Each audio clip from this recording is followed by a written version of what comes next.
Dharavi Asia का सबसे बड़ा स्लम एरिया जो कि 2.39 स्क्वायर किलोमीटर में फैला हुआ है और इतनी सी जगह में 10 लाख से भी ज्यादा लोग रहते हैं। अक्सर जब हम धारावी का नाम सुनते हैं तभी हमारे दिमाग में क्या आता है? झोपड़पट्टी, गरीबी, गंदगी, छोटे छोटे घर, है ना। और कई सारे फिल्मों में भी धारावी को कुछ ऐसे ही दिखाया गया है। पर क्या हो कि कुछ सालों बाद यही धारावी एक इंटरनेशनल हब में बदलने वाली है, जहाँ पर बड़ी बड़ी इमारतें, स्कूल, अस्पताल, पीने के लिए साफ पानी, शौचालय और प्रॉपर सैनिटेशन होगा। 29 नवंबर 2022 को जब अदानी ग्रुप्स के ओनर गौतम अदानी ने इस प्रोजेक्ट को बिडिंग में 5,069 करोड़ में खरीद लिया था। Dharavi redevelopment project private limited के तहत अदानी ग्रुप्स ऐसा दावा कर रहे हैं कि आने वाले 7 सालों में वो धारावी को पूरी तरह से बदल देंगे। अब इसमें कितनी सच्चाई है किसे भी नहीं पता, क्योंकि धारावी के लोगों का मानना है कि वो पिछले 20 सालों से ऐसा ही सुनते आ रहे हैं। कितने सारे बिल्डर्स और कंपनीज आई पर अब तक काम चालू नहीं हुआ। तो चलिए जानते हैं इसके पीछे की पूरी कहानी और क्या है अदानी और महाराष्ट्र गवर्नमेंट का मास्टर।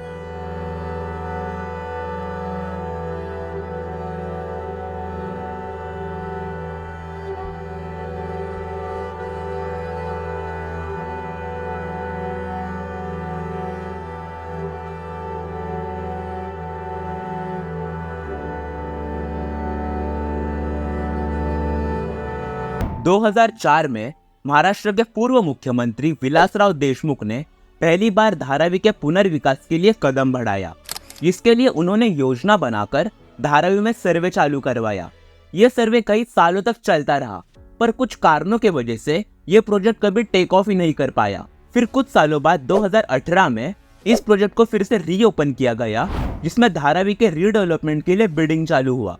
इस बिडिंग प्रोसेस में दुनिया भर की बड़ी बड़ी कंपनी शामिल थी, जिसमें दुबई की सेक्लिंग टेक्नोलॉजी कॉरपोरेशन नाम के कंपनी ने 7,500 करोड़ में इस प्रोजेक्ट को खरीद लिया।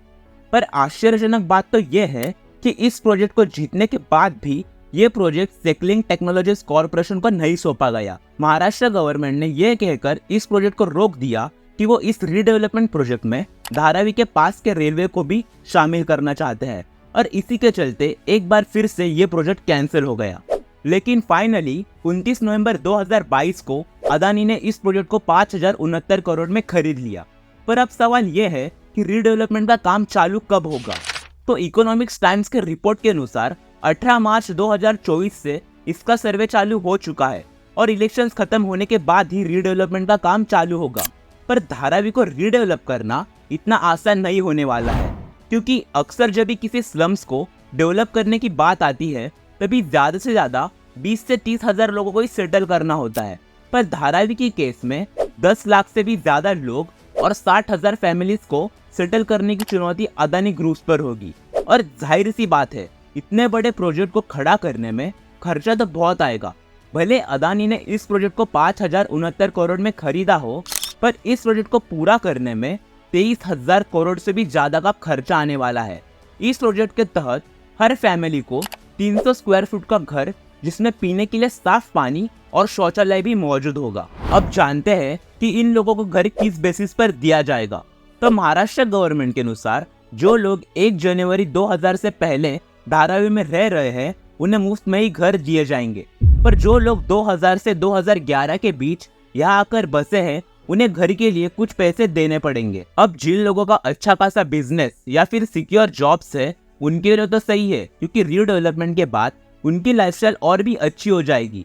पर जो लोग किराए पर रह रहे हैं या फिर मजदूरी करके अपना घर चला रहे हैं उनके लिए सरवाइव करना बहुत ही मुश्किल हो जाएगा, क्योंकि धारावी के अधिकतर लोग छोटे मोटे जगहों पर लेबर का काम करके ही अपना पेट पानी चलाते हैं। पर जब रीडेवलपमेंट का काम शुरू होगा तब उनकी रोजी रोटी भी उनसे छीन जाएगी। और सबसे मेजर प्रॉब्लम यह है कि धारावी के 40% लोगों के पास कोई भी लीगल डॉक्यूमेंट या फिर फोटो पास नहीं है कि जिससे पता चले कि वो लंबे समय से धारावी के ही नागरिक है। ऐसे में उनके बेघर होने की संभावना भी बढ़ जाती है। अब इस रीडेवलपमेंट के प्रोजेक्ट को लेकर धारावी के लोगों को कई सारी शिकायतें हैं। उन लोगों का कहना है कि डेवलपर ने उन्हें इस प्रोजेक्ट के बारे में कुछ भी नहीं बताया, और उनकी ये भी शिकायत है कि अदानी ग्रुप्स ने उनसे 400 स्क्वायर फुट का घर देने का वादा किया था। पर अब पता चल रहा है कि 300 स्क्वायर फुट का ही घर दिया जाएगा। अब कुछ लोग ये सवाल कर रहे हैं कि जिन लोगों के बड़े बड़े घर हैं क्या उनको भी इतना छोटा ही घर मिलेगा। अब धारावी जैसे एरिया की छोटी सी जगह को भी बहुत कीमत है।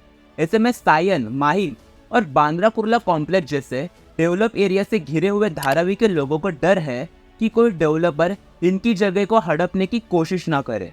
तीसरी और सबसे बड़ी समस्या ये है कि लोगों के रोजगार बंद होना। ये झोपड़पट्टी वाली धारावी अकेले ही 700 मिलियन से 1 बिलियन का रेवेन्यू हर साल जनरेट करती है। मतलब आप इससे अंदाजा लगा सकते हो कि धारावी इंडियन इकोनॉमी में कितना बड़ा रोल प्ले करती है। धारावी में कुल मिलाकर 15,000 से भी ज्यादा रिसाइकलिंग फैक्ट्रीज है, जहां पर केवल मुंबई और महाराष्ट्र का नहीं पूरे देश भर का प्लास्टिक रिसाइकल होता है। एक रिपोर्ट के अनुसार अकेले धारावी ही मुंबई का 90% वेस्ट रिसाइकल करती है और यही रिसाइकल इंडस्ट्री धारावी के 2.5 लाख से भी ज्यादा लोगों को रोजगार देती है। रिसाइकलिंग के अलावा धारावी पॉटरी और लेदर मेकिंग के लिए भी जानी जाती है। अब धारावी के लोगों को ये चिंता सता रही है कि जब ये प्रोजेक्ट का काम शुरू होगा तब कहीं वो बेरोजगार ना हो जाए। हालांकि इस प्रोजेक्ट को पूरा होने में 7 साल का समय लगने वाला है, तब तक यहाँ पर फिर से पहले जैसे बिजनेस रन होना मुश्किल होगा। ऐसे में अदानी ग्रुप्स के ऊपर बहुत बड़ी जिम्मेदारी होगी कि वो बिना किसी लोगों को समस्या में डालकर उनकी सभी मांगे समझकर उसके ऊपर हल निकाले। धारावी रीडेवलपमेंट प्रोजेक्ट का मकसद लोगों को अच्छी जिंदगी और घर देना है, ना कि उनके रोजगार छीनना। अब अगर गवर्नमेंट और अदानी मिलकर इस प्रोजेक्ट को सक्सेसफुली पूरा कर देती है तो यह हमारे देश के लिए एक बहुत ही बड़ी अचीवमेंट होगी और पूरे दुनिया भर में धारावी को एक अलग नजरिए से देखा जाएगा। अब आपकी इस पूरे केस के ऊपर क्या राय है हमें कमेंट्स में ज़रूर बताना, और अगर आपको ये वीडियो अच्छी लगी हो तो इसे ज़्यादा से ज़्यादा शेयर करना।